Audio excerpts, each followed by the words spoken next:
स्वागत है आपका एक बार फिर से आपके अपने YouTube चैनल पर। एक बार फिर से मैं हाज़िर हूँ आपके समक्ष। और अब हम पढ़ रहे हैं वो है अगले महीने की मंथली मैगज़ीन। 2 महीने की मंथली मैगज़ीन को निपटा चुके हैं और ये है जुलाई 2023 की मंथली मैगज़ीन। जुलाई 2023 में इसमें जो पिलर्स हैं, इन सभी पिलर्स को हम एक एक वीडियोज़ में करने की कोशिश करेंगे पूरी। जैसे पहला पिलर है राज्य व्यवस्था एवं शासन, और इसको हम समझेंगे।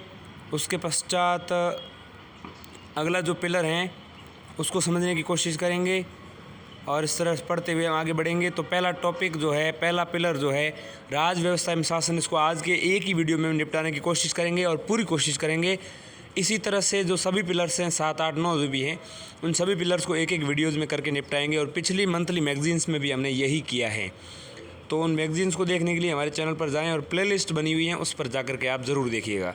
तो पहले पिलर को शुरू कर रहे हैं, राज व्यवस्था एवं शासन यानी पॉलिटी एंड गवर्नेंस। इसकी पहली ही जो खबर है वो क्या है, जो जुलाई 2023 में सुर्खियों में रही हैं, वह समान नागरिक संहिता, यूनिफॉर्म सिविल कोड UCC। क्यों है सुर्खियों में, समझते हैं। सबसे पहले हाल ही में भारत के 22वें विधि आयोग ने समान नागरिक संहिता पर अलग अलग हितधारकों से सुझाव मांगे हैं।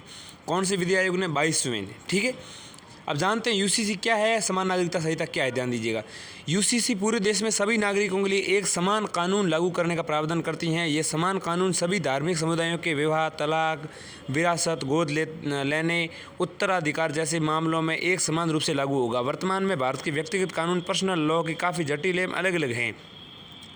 यहाँ प्रत्येक धर्म अपने विशेष कानूनों का पालन करने के लिए आज़ाद है और वो कानूनों का पालन करता है। उदाहरण के लिए हिंदू उत्तराधिकार अधिनियम 1956 जो है हिंदू, सिख, जैन एवं बौद्ध समुदाय पर लागू होता है। मुस्लिम पर्सनल लॉ जो होता है वो मुस्लिम समुदाय पर लागू होता है। इसके अलावा भारतीय उत्तराधिकार अधिनियम 1925 जो है वो ईसाई, पारसी और यहूदी समुदाय पर लागू होता है। तो इस प्रकार यहाँ बड़े बड़े कानून बने हुए और अलग अलग समूहों के लिए जो है ये कानून अलग अलग हैं। हिंदू उत्तराधिकार अधिनियम 1956 हिंदू, सिख, जैन और बौद्ध सब पर लागू होता है। मुस्लिम पर्सनल लॉ जो हैं ये मुस्लिम समुदाय पर लागू होता है। और भारतीय उत्तराधिकार अधिनियम 1925 जो हैं वो ईसाई, पारसी, यहूदी पर समुदाय पर लागू होता है। इससे पहले विधि आयोग ने 2018 में पारिवारिक कानूनों में सुधार पर एक परामर्श पत्र प्रस्तुत किया था। इसमें कहा गया था कि UCC पारिवारिक कानून के स्तर पर न तो आवश्यक है और न ही वांछनीय। इसमें सिफारिश की गई थी कि सभी धर्मों के मौजूदा पारिवारिक कानूनों में व्याप्त भेदभाव एवं असमानता को दूर करने के लिए उनमें संशोधन एवं उन्हें संहिताबद्ध किया जाना चाहिए। तो ये 2018 में पारिवारिक कानून में सुधार के लिए उस विधि आयोग ने 2018 के विधि आयोग ने ऐसा कहा था। वर्तमान में गोवा भारत का एकमात्र ऐसा राज्य है जहाँ पर एक प्रकार का UCC पहले से ही लागू है, जहाँ पुर्तगाली नागरिक संहिता जो है 1867 लागू है। सबसे पहले UCC की पृष्ठभूमि समझते हैं, स्वतंत्रता से पूर्व और स्वतंत्रता के बाद से। देखिए, लेक्स लोकी रिपोर्ट या लेक्स लोकाई इसको कहते हैं।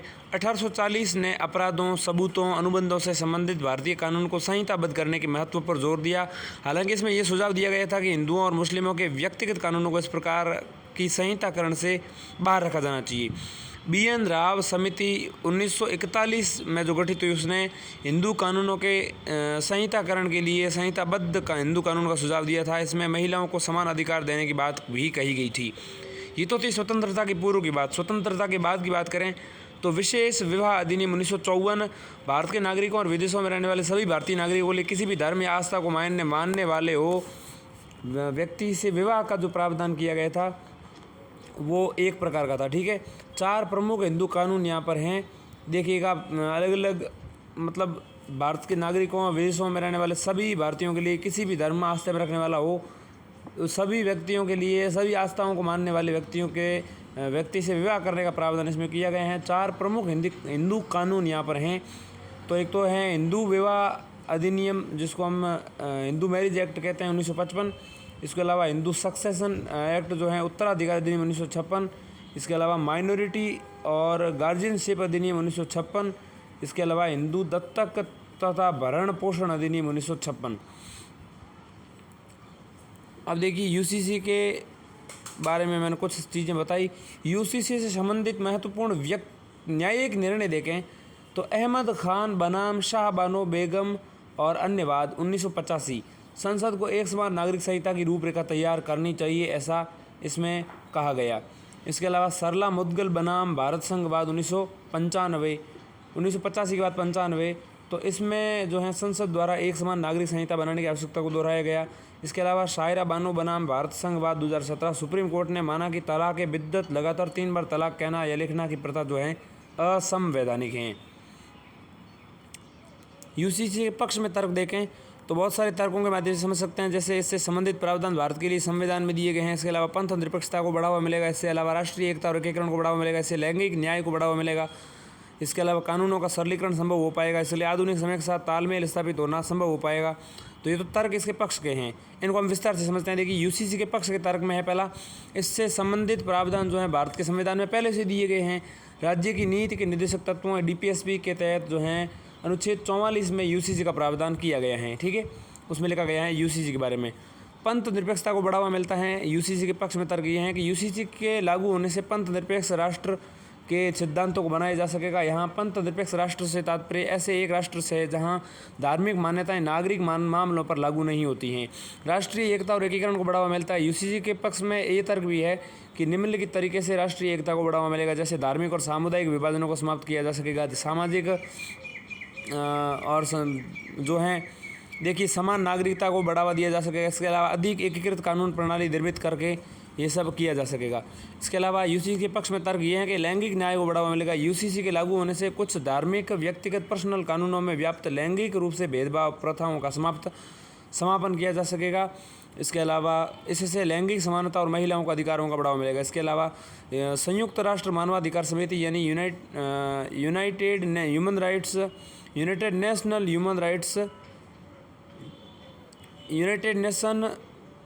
Human rights commission, United Nations human right committee UNHCR ने भारत में संयुक्त राष्ट्र मानवाधिकार समिति जो है उसने भारत में यूसीसी लागू करने की मांग की है। इससे भारत को समानता और गैर भेदभाव के सिद्धांतों के प्रति अपनी प्रतिबद्धता को पूरा करने में मदद मिलेगी। कानूनों का सरलीकरण संभव हो पाएगा, ये भी तर्क है। यूसीसी विवाह, तलाक, विरासत, उत्तराधिकार से आदि संबंधित जटिल कानूनों को सरल बनाएगा। उदाहरण के लिए तलाक की मांग करने वाले कुछ लोगों को धार्मिक पृष्ठभूमि से परे रहते हुए मानकीकृत प्रक्रिया का पालन करना होगा। इससे विवादों को तेजी से और अधिक कुशल समाधान सुनिश्चित हो सकेगा। इसके अलावा ये तर्क भी हैं पक्ष में कि आधुनिक समय के साथ तालमेल स्थापित जो है करना संभव हो पाएगा। यूसीसी यानी यूनिफॉर्म सिविल कोड को लागू करने से आधुनिक सिद्धांतों को अपनाया जा सकेगा। साथ ही ये सुनिश्चित किया जा सकेगा कि मौजूदा कानून कई सामाजिक परिस्थितियों के अनुरूप हो। इसमें समावेशिता और व्यक्तिगत स्वतंत्रता को बढ़ावा मिलेगा। यूसीसी के विपक्ष में क्या तर्क हैं, तो विपक्ष में तर्क जो है वो है पहला, इसको कई बिंदु के माध्यम से समझ सकते हैं, जैसे विविधता के विरुद्ध हैं, आम सहमति का अभाव है, संघीय संरचना के विरुद्ध हैं। देखिए विविधता के विरुद्ध क्या है, यूसीसी को लागू करने से देश के विविध समुदायों की सांस्कृतिक धार्मिक पहचान कमज़ोर हो सकती है। इससे धार्मिक स्वतंत्रता का उल्लंघन हो सकता है। ध्यातव्य है कि धार्मिक स्वतंत्रता से जुड़े प्रावधान संविधान के अनुच्छेद 25 में उल्लिखित हैं। यूसीसी लागू होने से अल्पसंख्यक समूहों को प्राप्त सुरक्षा और विशेषाधिकार कम हो सकते हैं और उनकी सांस्कृतिक स्वायत्तता नष्ट हो सकती है। आम सहमति का अभाव यह है कि प्रत्येक समुदाय की कुछ ऐसी विशिष्ट परंपरा, रीति रिवाज, धार्मिक कानून होते हैं जिन्हें संरक्षित करना चाहिए। इसलिए सभी समुदायों की सहमति और समझौते के बिना यूसीसी लागू करने से सामाजिक अशांति पैदा हो सकती है। इसके अलावा संघीय संरचना, कई विशेषज्ञों के अनुसार यूसीसी राज्यों की विधायी क्षमता का अतिक्रमण कर सकता है। इस अतिक्रमण के कारण यूसीसी के प्रवर्तन से सहकारी संघवाद के सिद्धांतों का उल्लंघन हो सकता है।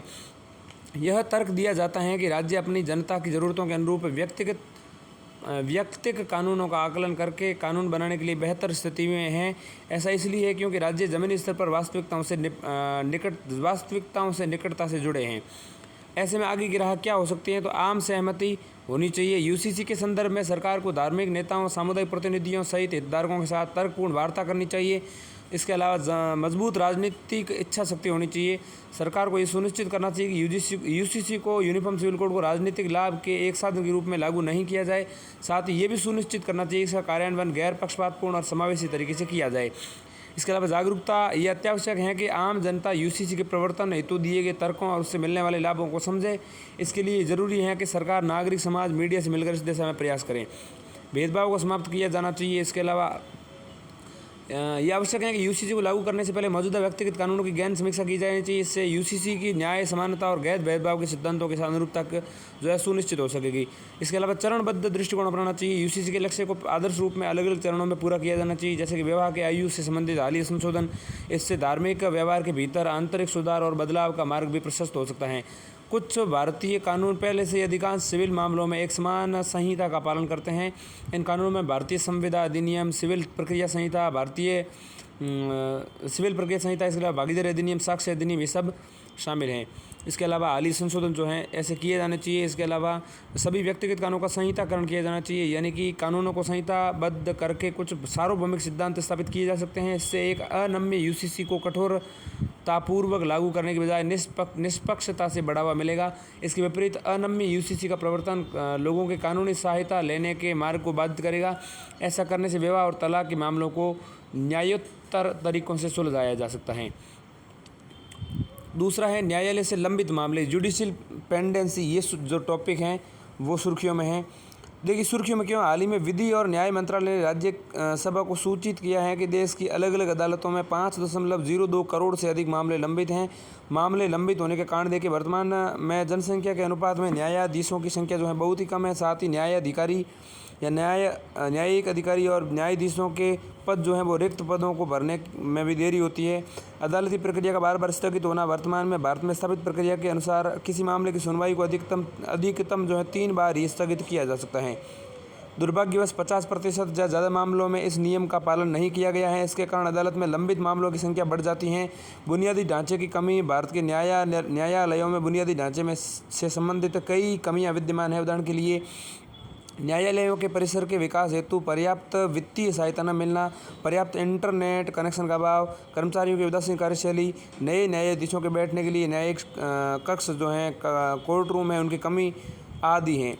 इसके अलावा जांच में देरी, कई कारणों से दीवानी और आपराधिक दोनों मामलों के निपटान में प्रायः देरी होती है। इस कारणों से वकील की जो अनुपलब्धता, गलत तरीके से दिए गए प्रोत्साहन, शामिल तथ्यों की जटिलता, साक्ष्य की प्रकृति आदि सम्मिलित हैं।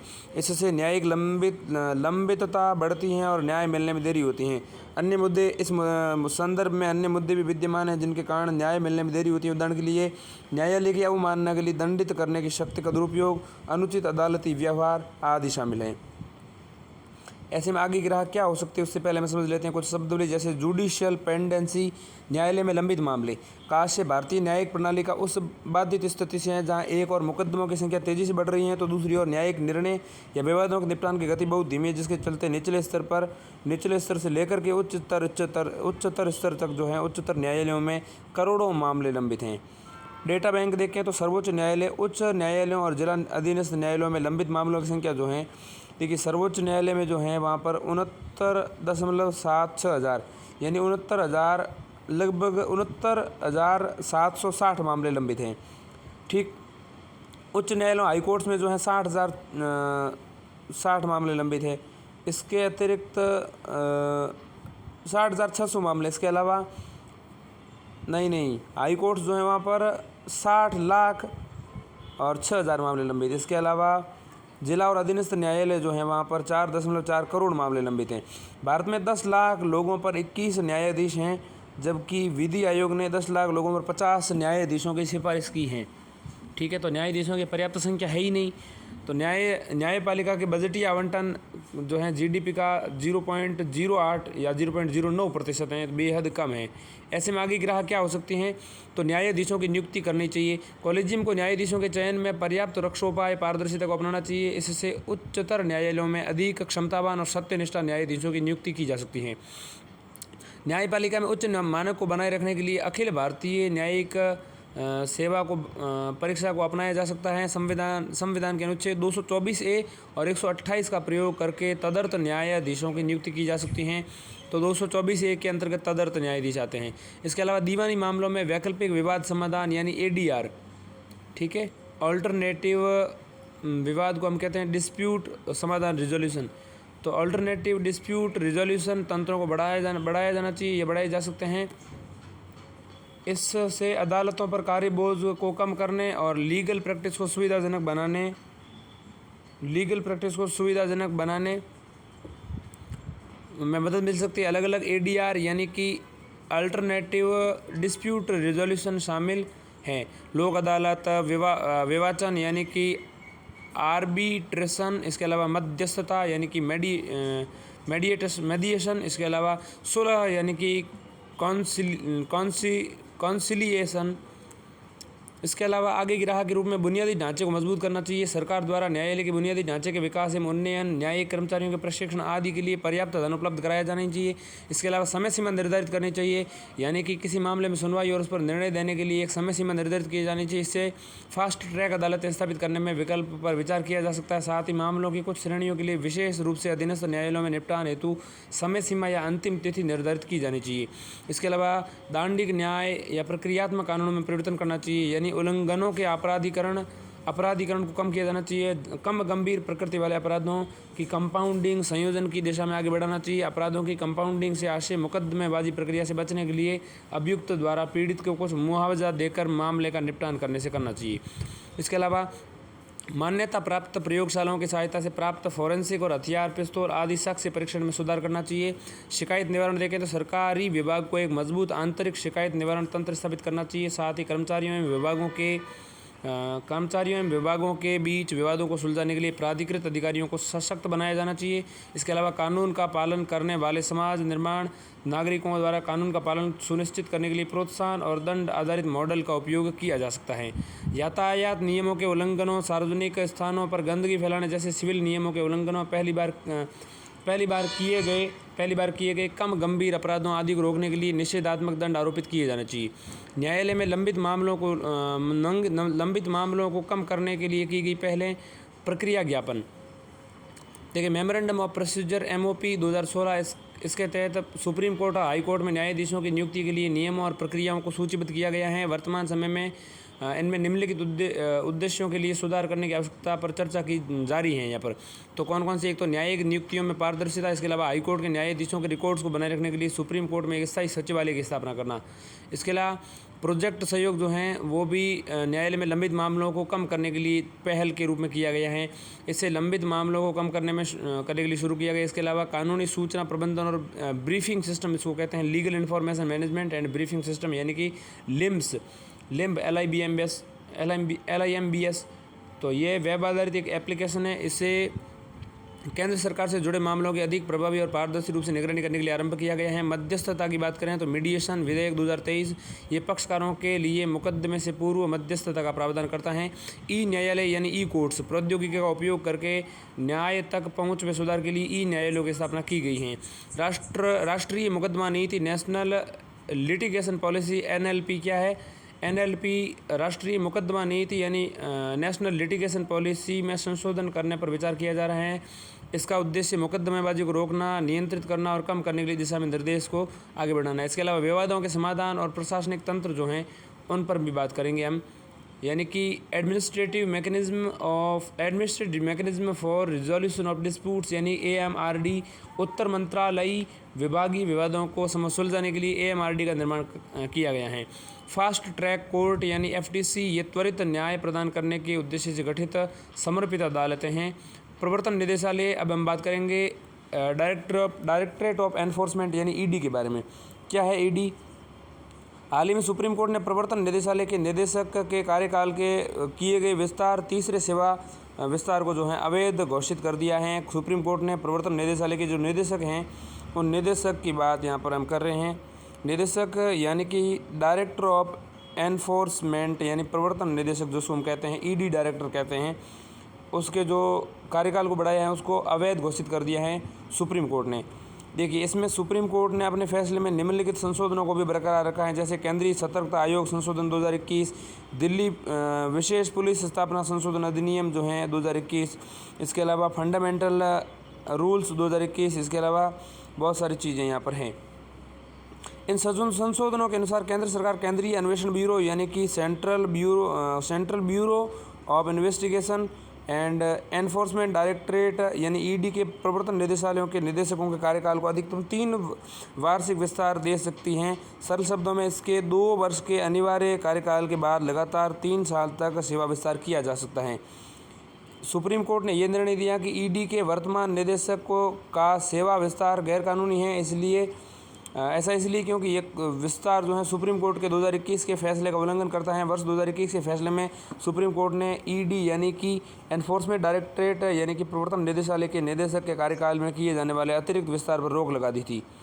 ठीक है, प्रवर्तन निदेशालय के बारे में जानेंगे। उससे पहले हम जान लेते हैं प्रवर्तन निदेशालय निम्नलिखित कानूनों को लागू करता है, जैसे धन शोधन निवारण अधिनियम यानी मनी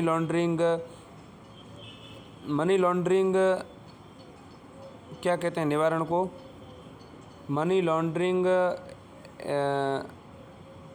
निवारण को क्या कहते हैं, लिटिगेशन कह सकते हैं, तो मतलब जो भी है। PMLA इस एक्ट को कहते हैं, 2002 का ये है। इसके अलावा फेमा एक्ट 1999 का है। विदेशी मुद्रा प्रबंधन अधिनियम यानी कि फॉरेन एक्सचेंज मैनेजमेंट एक्ट, तो foreign exchange management act FEMA जो है 1999 का है वो। इसके अलावा भगोड़ा आर्थिक अपराधी अधिनियम जो है वो है 2018 का, तो इसको हम कहते हैं FEOA। इसके अलावा विदेशी मुद्रा संरक्षण और तस्करी गतिविधियों की रोकथाम अधिनियम 1974 यानी कि COFE यानी कोफे पोसा, तो कोफी पोसा इस एक्ट के तहत प्रायोजक यानी स्पॉन्सर्स जो है एजेंसी, उन पर 1974 का अधिनियम लगाया गया है। देखिए, प्रवर्तन निदेशालय के बारे में जानें तो प्रवर्तन निदेशालय एक बहु विषयक अर्थात कई अलग अलग कामकाज की देखने और कानूनों को लागू करने वाला एक संगठन है। यह आर्थिक अपराधों और विदेशी मुद्रा से जुड़े कानूनों के उल्लंघन की जांच के लिए अधिकृत हैं। यह वित्त मंत्रालय के राजस्व विभाग के अधीन कार्य करता है। इसका मुख्यालय नई दिल्ली में स्थित है ईडी का, और वित्त मंत्रालय के राजस्व विभाग के अधीन ये काम करता है ईडी के निदेशक की नियुक्ति देखें तो ईडी के निदेशक की नियुक्ति केंद्रीय सतर्कता आयोग यानी कि CVC अधिनियम 2003 के प्रावधानों के अनुसार की जाती है। तो निदेशक की नियुक्ति बात करें तो ईडी का जो निदेशक हैं उसकी नियुक्ति केंद्रीय सतर्कता आयोग जो है CVC अधिनियम 2003 के प्रावधानों के अनुसार की जाती हैं।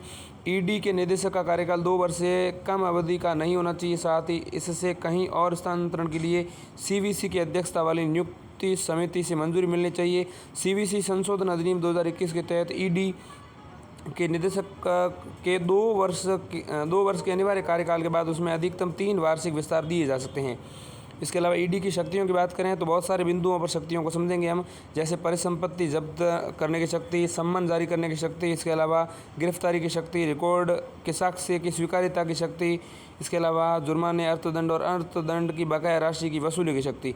तो समझते हैं कि करके ईडी की शक्तियों को, यानी एनफोर्समेंट डायरेक्टरेट यानी प्रवर्तन निदेशालय। देखिए, परिसंपत्तियों को जब्त करने की शक्ति, ईडी किसी भी व्यक्ति की परिसंपत्ति की तलाशी ले सकता है, उन्हें जब्त कर सकता है।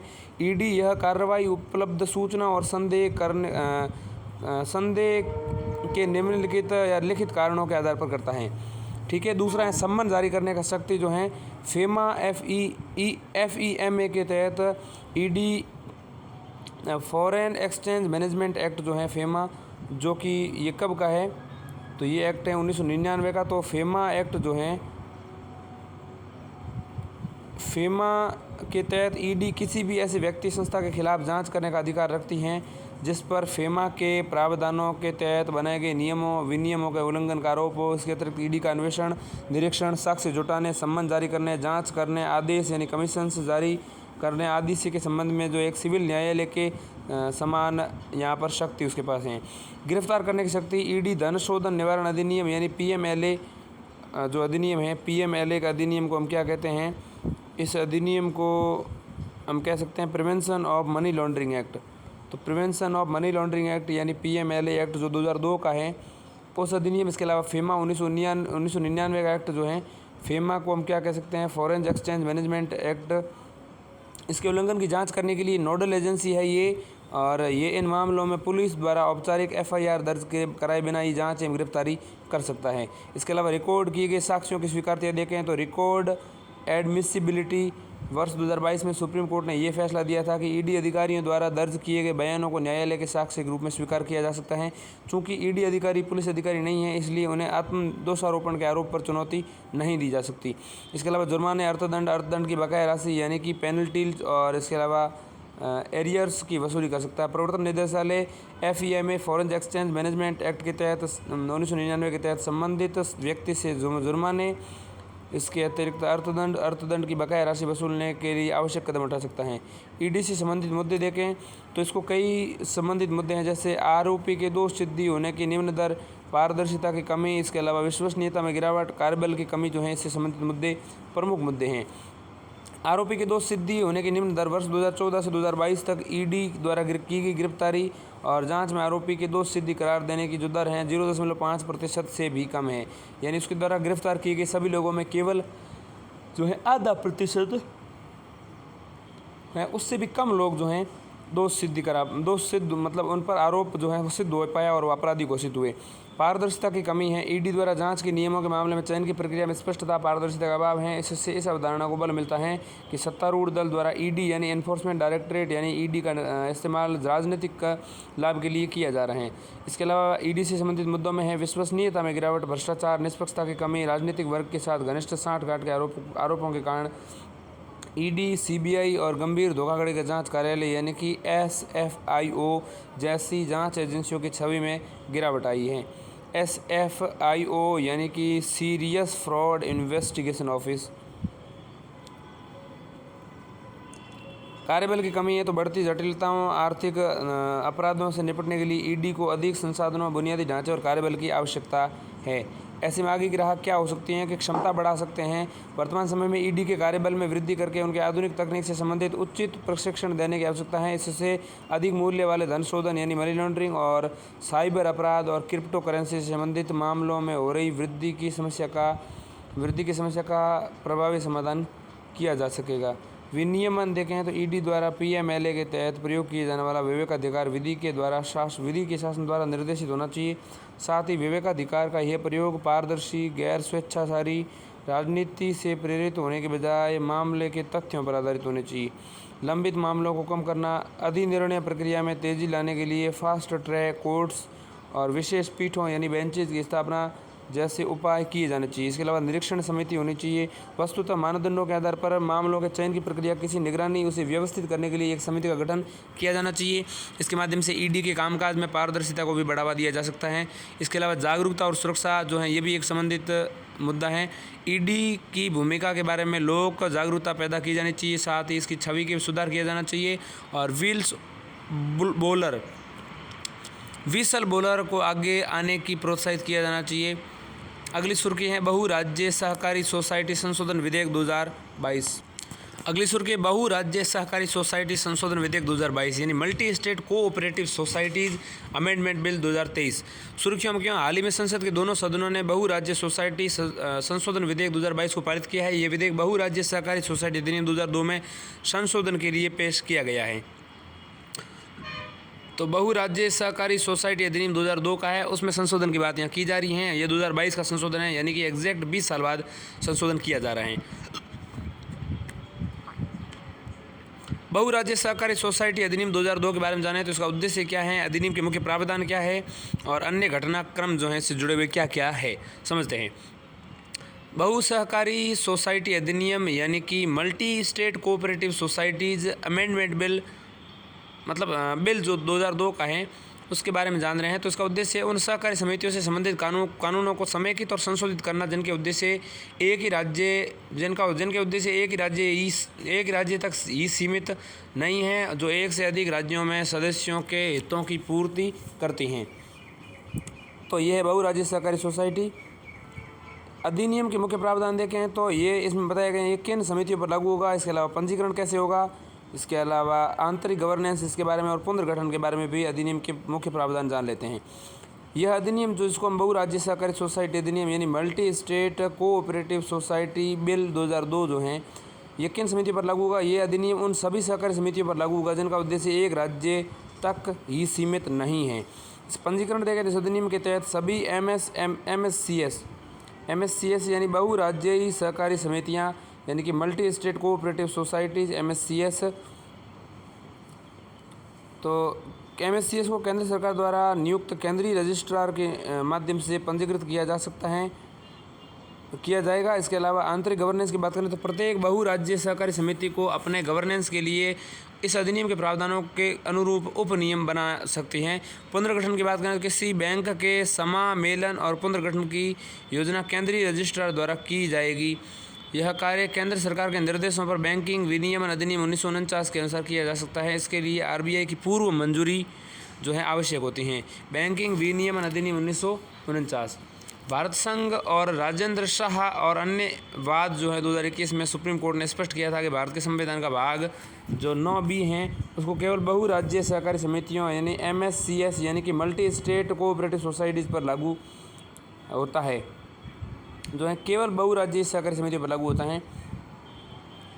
आवश्यक घटनाक्रम देखें तो केंद्रीय मंत्रिमंडल ने MSCS यानी कि multi state cooperative societies act जो है 2002 के तहत राष्ट्रीय स्तर के 3 बहु राज्य सहकारी समितियों के गठन की मंजूरी दी है। इनमें राष्ट्रीय बहु राज्य सहकारी निर्यात समिति, राष्ट्रीय बहु राज्य सहकारी जैविक समिति, इसके अलावा समिति और राष्ट्रीय बहु राज्य समिति का बीज समिति इसमें शामिल हैं। संशोधन विधेयक की आवश्यकता क्यों है तो समझिएगा, भाग 9B के साथ अनुरूपता यानी संविधान 97th कॉन्स्टिट्यूशनल अमेंडमेंट 2011 जो है उसके माध्यम से संविधान में भाग 9B को शामिल कर दिया गया था। इसके माध्यम से सुसंगतता आदि हेतु मल्टी स्टेट कोऑपरेटिव सोसाइटीज़ अधिनियम को संशोधित करने की आवश्यकता है। इसके अलावा सहकारिता के सिद्धांतों का अनुपालन इसका उद्देश्य मौजूदा कानून की कमियों को दूर करना और सहकारी सिद्धांतों के अनुसार MSCS में जो है उसमें गवर्नेंस मजबूत करना है। इसके अलावा MSCS यानी मल्टी स्टेट कोऑपरेटिव सोसाइटी में सुधारों की आवश्यकता है। विविध सुधारों को सक्रिय रूप से लागू करने की ज़रूरत है और आसान और डिजिटल पंजीकरण प्रक्रिया, सदस्यता की प्रक्रिया को अधिक सार्थक और सक्रिय बनाना, पारदर्शिता बढ़ाने के लिए सूचना अधिकारी नियुक्त करना और शिकायतों का निवारण करना। सहकारी सिद्धांत के अंतर्गत क्या आते हैं? स्वैच्छिक और खुली स्वस्थ सदस्यता, सदस्यों की आर्थिक भागीदारी, शिक्षण प्रशिक्षण जानकारी, सदस्यों की ओर से तेजी से लोकतांत्रिक नियंत्रण, इसके अलावा इसके अलावा स्वायत्तता और स्वाधीनता, इसके अलावा समुदाय के लिए सरोकार। संशोधन में विधेयक की आवश्यकता क्यों है जैसे मैंने बता चुका हूँ। इसके अलावा MSCS यानी कि मल्टी स्टेट कोऑपरेटिव सोसाइटीज़ में सुधारों की आवश्यकता है। विविध सुधारों को सक्रिय रूप से लागू करने की ज़रूरत है, जैसे आसान और डिजिटल प्रक्रिया लागू करना। इसके अलावा सदस्यों की प्रक्रिया जो है उसको अधिक सार्थक बनाया जा सकता है। इसके अलावा पारदर्शिता बढ़ाने के लिए सूचना अधिकारी नियुक्त करना चाहिए, शिकायतों का निवारण करना चाहिए। इसके अलावा एक समर्पित निधि के माध्यम से रुग्ण MSCS का पुनरुद्धार करना चाहिए। यह रुग्ण बहु राज्य सहकारी समिति बन गई है, इसलिए जिसका संचयी घाटा उसके paid up capital free research और अधिशेष के बारे में या उससे अधिक है तथा जिसे पिछले 2 वर्ष वित्तीय वर्षों में नकद घाटा जो है कैश लॉसेज हुआ है। विवेक के मुख्य बिंदु पर नजर डालें तो सहकारी समिति प्राधिकरण का गठन वर्तमान में बहु राज्य सहकारी समिति के बोर्ड और निर्वाचन उसके मौजूद बोर्ड द्वारा किया जाता है। ये विधेयक निर्दिष्ट करता है कि केंद्र सरकार बहु राज्य सरकारों समितियों के बोर्ड का चुनाव करने के लिए सहकारी निर्वाचन प्राधिकरण का गठन करेगी। इसमें एक अध्यक्ष, एक उपाध्यक्ष, 3 अधिकतम सदस्य होंगे। इसमें केंद्र सरकार चयन समिति के सुझावों के आधार पर सदस्यों की नियुक्ति करी जाएगी। इसके अलावा सहकारी समितियों का समामेलन और विभाजन देखें। इस अधिनियम के तहत बहु राज्य सहकारी समितियों का समामेलन और विभाजन का प्रावधान किया गया है। राज्य सरकार या राज्य सहकारी समिति को संबंधित राज्य के कानूनों के तहत पंजीकृत मौजूदा MSCS यानी कि मल्टी स्टेट कोऑपरेटिव सोसाइटीज़ में विलय की अनुमति होगी। रुग्ण सहकारी समितियों के लिए निधि, रुग्ण सहकारी समितियों के पुनरुद्धार के लिए सहकारी पुनर्वास, इसके अलावा पुनर्निर्माण विकास कोष यानी CRRDF की शुरुआत की गई है। इससे रुग्ण बहु राज्य सहकारी समितियों को पुनर्जीवित किया जा सकेगा। इसके अलावा इस निधि का वित्त पोषण उन बहु राज्य सहकारी समितियों की द्वारा तैयार किया जाएगा जो पिछले 3 वर्षों से लाभ में। ये समितियां कोष में या तो 1 करोड़ या अपने शुद्ध नाम 1% जो भी कम वो जमा करेंगी। इसके अलावा सरकारी शेयरधारिता के मोचन देखें हैं तो रिजम्पशन जो है उसके मोचन पर रिजम्पशन पर प्रतिबंध है। यह अधिनियम में प्रावधान है कि बहुराज्यीय सहकारी समिति में किसी सरकारी प्राधिकरणों के शेयरों का उस समिति के उपकानूनों के आधार पर ही मोचन किया जा सकता है। विधेयक में यह प्रावधान किया गया है कि MSCS यानी कि MSCS में केंद्र और राज्य सरकार द्वारा धारित किसी भी विधेयक धारकों को पूर्वती के बिना लागू किया जा सकता है। इसके अलावा शिकायतों का निवारण देखें तो विधेयक के अनुसार केंद्र सरकार प्रादेशिक क्षेत्राधिकार वाले एक या एक से अधिक सहकारी लोकपाल की नियुक्ति करेगी। इसके अलावा लोकपाल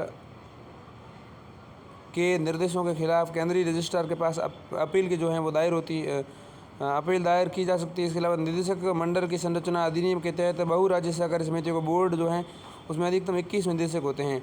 इसके अलावा 2 अतिरिक्त बोर्ड निदेशकों की शामिल करने की बात यहाँ पर की गई है। यह विधेयक जो निम्नलिखित को शामिल करने के लिए निदेशक मंडल के लिए निदेशक मंडल की संरचना में संशोधन करता है। एक अनुसूचित जाति अनुसूचित जनजाति का सदस्य और 2 महिला सदस्य। ठीक, बहुराज्य सहकारी समितियां MSCS जो हैं इसके पुनर्गठन को काफ़ी सफल बनाने हेतु इसके सदस्यों की क्षमता जो है निर्माण काफ़ी बढ़ाने की आवश्यकता है। ठीक है, अब हम बात करते हैं बहुराज्य सहकारी समितियां MSCS के पुनर्गठन को सफल बनाने के लिए हेतु इनके सदस्यों के क्षमता निर्माण और उनकी सहायता रुचि करने के लिए गवर्नेंस प्रौद्योगिकी को अपनाने के संबंध में प्रयास करने होंगे। अगला है सिस्मोग्राफ संशोधन विधेयक 2023। अगला अधिनियम है सिस्मेटोग्राफ संशोधन विधेयक 2023। सिस्मेटोग्राफ बिल क्या है? हाल ही में संसद के दोनों सदनों में सिस्मेटोग्राफ संशोधन विधेयक 2023 पारित किया गया है। यह विधेयक सिस्मेटोग्राफ अधिनियम 1952 में संशोधन का प्रावधान करता है। इस अधिनियम को सिस्मेटोग्राफ फिल्मों को प्रदर्शन हेतु प्रमाणित करने हेतु इसको पारित किया गया है। सिनेमेटोग्राफ, सिस्मेटो नहीं है, ध्यान कीजिएगा, सिनेमेटोग्राफ, तो ये सिनेमा से रिलेटेड है। सिनेमेटोग्राफ संशोधन विधेयक जो 2023 पारित किया गया है, 1952 में संशोधन का प्रावधान इसमें किया गया है। सिनेमेटोग्राफ फिल्मों के प्रदर्शन हेतु प्रमाणित करने और सिनेमेटोग्राफ का उपयोग करके प्रदर्शनों को विनियमित करने के संबंध में प्रावधान करने के लिए अधिनियमित किया गया था। 1952 के अधिनियम में फिल्मों के प्रदर्शन हेतु प्रमाणित करने के लिए केंद्रीय फिल्म प्रमाणन बोर्ड यानी CBFC, तो central board of film certification के गठन का प्रावधान किया गया था। 1952 के अधिनियम में CBFC यानी कि central board of film certification द्वारा दिए गए प्रमाण पत्र कंटेंट के अनुसार संशोधित या समाप्त किए जा सकते हैं। ये बोर्ड फिल्मों के प्रदर्शन पर रोक भी लगा सकता है। ठीक है, CBFC जो है। इसके अलावा प्रस्तावित संशोधनों का उद्देश्य नई प्रमाणन श्रेणियों को शुरू करके प्रमाणन प्रक्रिया को अधिक केंद्रीय फिल्म प्रमाणन बोर्ड या central board of film certification CBFC जो है इसका हेडक्वार्टर मुंबई में है। और CBFC के बारे में जाने तो ये सूचना एवं प्रसारण मंत्रालय के अंतर्गत कार्यरत एक वैधानिक निकाय है। ये सिनेमेटोग्राफ अधिनियम 1952 के प्रावधानों के तहत फिल्मों के सार्वजनिक प्रदर्शन को नियंत्रित करता है। इसका विजन ये है कि सिनेमेटोग्राफ अधिनियम 1952 और सिनेमेटोग्राफ प्रमाणन अधिनियम 1983 के प्रावधानों के अनुसार उचित और स्वस्थ मनोरंजन सुनिश्चित करना। इसका उद्देश्य क्या है? ये विजन, इसका उद्देश्य ये प्रमाणन प्रक्रिया को पारदर्शी और जिम्मेदार बनाना। CBFC यानी कि central board of film certification, इसको उत्कृष्टता केंद्र के रूप में विकसित करना, प्रमाणन प्रक्रिया के लिए आधुनिक तकनीक को अपनाना। संरचना की बात करें तो इसमें कुछ गैर सरकारी सदस्य और एक अध्यक्ष शामिल होते हैं। इन सभी की नियुक्ति केंद्र सरकार द्वारा की जाती है। एक तो इसमें गैर सरकारी होता है और बाकी अध्यक्ष गैर सरकारी सदस्य होते हैं कुछ, और एक अध्यक्ष इसमें शामिल होता है। इन सभी की नियुक्ति जो है केंद्र सरकार द्वारा की जाती हैं। 9 क्षेत्रीय कार्यालय देखें तो ये कार्यालय मुंबई में है, कोलकाता में है, चेन्नई में है, बेंगलुरु में है, तिरुवनंतपुरम में, हैदराबाद के बाद नई दिल्ली में, कटक में है और गुवाहाटी में स्थित हैं। इसके फिल्म प्रमाणन फिल्म केंद्रीय फिल्म प्रमाणन बोर्ड यानी कि central board of film certification, और इनके द्वारा ये जो 9 अलग अलग इसके कार्यालय हैं, इनके द्वारा एडवाइजरी के आधार पर फिल्मों की जांच की जाती है। अब देखिए इस संशोधन विधेयक के मुख्य प्रावधानों के बारे में अगर जानें तो क्या क्या है, ध्यान दीजिएगा। एक तो आयु आधारित प्रमाण पत्र ये देते हैं, ठीक है। ये विधेयक जो है UA श्रेणी के तहत 3 आयु आधारित प्रमाण पत्र देते हैं, जैसे UA 7+, UA 13+, UA 16+, ठीक। सबसे पहले हम समझेंगे फिल्म प्रमाणन की श्रेणियाँ क्या हैं, UA और A और S ये क्या होती हैं। U का मतलब क्या है, इस श्रेणी की फिल्मों को बिना किसी प्रतिबंध के सभी आयु वर्ग के बच्चे या सभी जना देख सकते हैं। UA का मतलब है इस श्रेणी की फिल्में जो है 12 साल से कम उम्र के बच्चे अपने अभिभावक के मार्गदर्शन में ही देख सकते हैं, UA। A का मतलब है इस श्रेणी की फिल्मों को केवल वयस्क ही देख सकते हैं, और S का मतलब क्या है, इस श्रेणी की फिल्मों को कुछ वर्ग के लोग ही देख सकते हैं। तो देखिए A का मतलब, U का मतलब तो सभी देख सकते हैं, UA का मतलब 12 साल से कम उम्र के बच्चे अभिभावक के मार्गदर्शन में ही देख सकते हैं। A का मतलब क्या है, केवल वयस्क देख सकते हैं। S का मतलब कुछ स्पेशल लोग ही देख सकते हैं, वयस्क भी नहीं देख सकते। देखिए यह विधेयक UA श्रेणी के तहत आयु आधारित प्रमाण पत्र प्रस्तुत करता है। ये प्रमाण पत्र UA 7+, UA 13+, UA 16+ हैं। देखिए ये आयु आधारित माता पिता अभिभावकों के लिए बनाए गए हैं। इसके माध्यम से वे निर्धारित कर सकते हैं कि उनके बच्चों को फिल्म देखनी चाहिए अथवा नहीं। ये केवल अनुशंसात्मक हैं। इसके अलावा टेलीविज़न या अन्य मीडिया के लिए अलग प्रमाण पत्र देखें, A या S प्रमाण पत्र। A या S प्रमाण पत्र वाली फिल्मों को टेलीविज़न या केंद्र सरकार द्वारा निर्धारित किसी अन्य मीडिया पर प्रदर्शन के लिए एक अलग प्रमाण पत्र प्राप्त करने की आवश्यकता होगी, क्योंकि A क्या था, A था केवल वयस्क देख सकते हैं, S जो है कुछ स्पेशल लोग ही देख सकते हैं। इसके अलावा ये प्रमाण पत्र हमारे लिए वैध रहेंगे, जैसे ये प्रमाण पत्र 10 वर्ष की वर्तमान वैधता के विपरीत हमेशा के लिए वैध रहेंगे। तो इसमें संशोधन ये किया गया, पहले 10 साल के लिए था, अब हमेशा के लिए वैध रहेगा।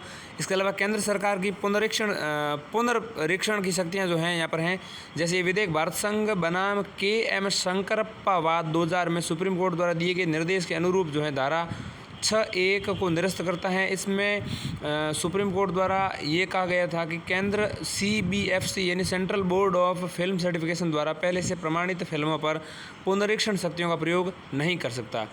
फिल्मों की पायरेसी को दंडनीय अपराध बनाना, यह विधेयक फिल्मों की अनधिकृत रिकॉर्डिंग और उसके अनधिकृत प्रदर्शन पर रोक लगाता, साथ ही इसे कॉपीराइट अधिनियम 1957 के प्रावधानों के तहत दंडनीय अपराध बनाता है। अर्थदंड देखें तो ये विधेयक नियमों के उल्लंघन की स्थिति में दंडात्मक कार्रवाई का प्रावधान करता है। ऐसे में क्या निष्कर्ष निकाला जा सकता है, ये विधेयक फिल्म उद्योग के समक्ष आने वाली मौजूदा समस्याओं का समाधान करता है। साथ ही ये एक नई प्रमाणन श्रेणियां द्वारा कंटेंट को विनियमित करता है। वर्तमान समय के दर्शकों के ओवर द टॉप यानी OTT प्लेटफॉर्म्स की ओर के झुकाव में वृद्धि देखते हुए समाज और इस उद्योग की बेहतरी के लिए अभी से ही इसका विनियमन करना आवश्यक है। अब हम संक्षिप्त सुर्खियों पर नज़र डालेंगे। न्यूज़ इन शॉर्ट्स में है चुप रहने का अधिकार, right to silence. Supreme court ने स्पष्ट किया है कि सभी आरोपियों को चुप रहने का अधिकार है और जांचकर्ता उन्हें बोलने या अपराध स्वीकार करने के लिए मजबूर नहीं कर सकते। चुप रहने का अधिकार अनुच्छेद 20(3) में निहित है। इस अनुच्छेद के अनुसार किसी को भी अपने खिलाफ साक्षी बनने के लिए मजबूर नहीं किया जा सकता। हालांकि ये संरक्षण केवल आपराधिक कार्रवाई तक ही सीमित है। जिस व्यक्ति से सीमा शुल्क अधिनियम 1962 या विदेशी मुद्रा प्रबंधन अधिनियम 1999 के तहत पूछताछ की जा रही है, उससे यह अधिकार उपलब्ध नहीं है। इसका कारण यह है कि वह व्यक्ति किसी अपराध का अभियुक्त नहीं हो सकता और वह वकील रखने का हकदार भी नहीं है।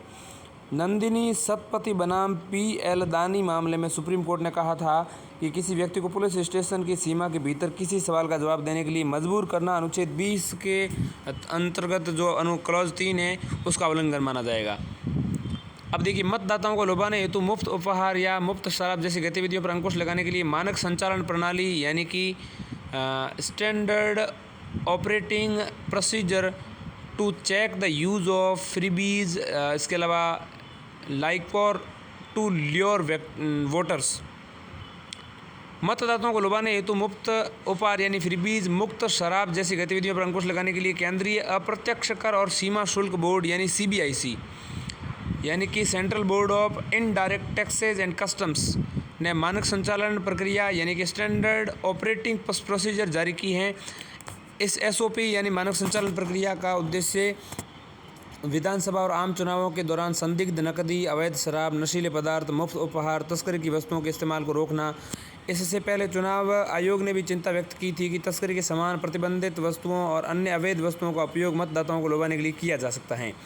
ठीक है, एसओपी के मुख्य बिंदुओं पर नज़र डालेंगे। उससे पहले हम समझ लेते हैं सीबीआईसी के बारे में। सीबीआईसी का जो मुख्यालय वो नई दिल्ली में है। केंद्रीय अप्रत्यक्ष कर और सीमा शुल्क बोर्ड कहते हैं इसको हम।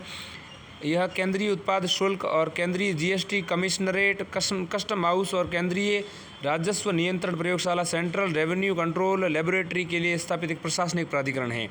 ठीक है, वित्त मंत्रालय देखें तो वित्त मंत्रालय राजस्व विभाग के अंतर्गत है। संरचना की बात करें तो इसमें एक अध्यक्ष और एक सभी अधीनस्थ निकायों के सदस्य इसमें होते हैं। अब सीबीआईसी के उद्देश्य देखें तो ये सीमा शुल्क और केंद्रीय उत्पाद शुल्क लगाने और उनके संग्रह से संबंधित नीतियों के निर्माण में भाग लेता है। इसके अलावा ये तस्करी की रोकथाम, सीमा शुल्क, केंद्रीय उत्पाद शुल्क, नार्कोटिक्स आदि से जुड़े मामलों को भी सीबीआईसी देखता है। सीबीआईसी यानी central board of indirect taxes and customs, केंद्रीय अप्रत्यक्ष कर और सीमा शुल्क बोर्ड, नई दिल्ली इसका मुख्यालय है। ठीक है, वित्त मंत्रालय राजस्व विभाग के अंतर्गत ये आता है। अब एसओपी यानी कि स्टैंडर्ड ऑपरेटिंग प्रोसीजर के मामले प्रोसीजर जो है उसके मुख्य बिंदुओं पर नज़र डालें तो जीएसटी और सीमा शुल्क अधिकारी मतदाताओं को लुभाने के लिए कूपन आधारित या मुफ्त में ईंधन या नकदी के वितरण की निगरानी करेंगे।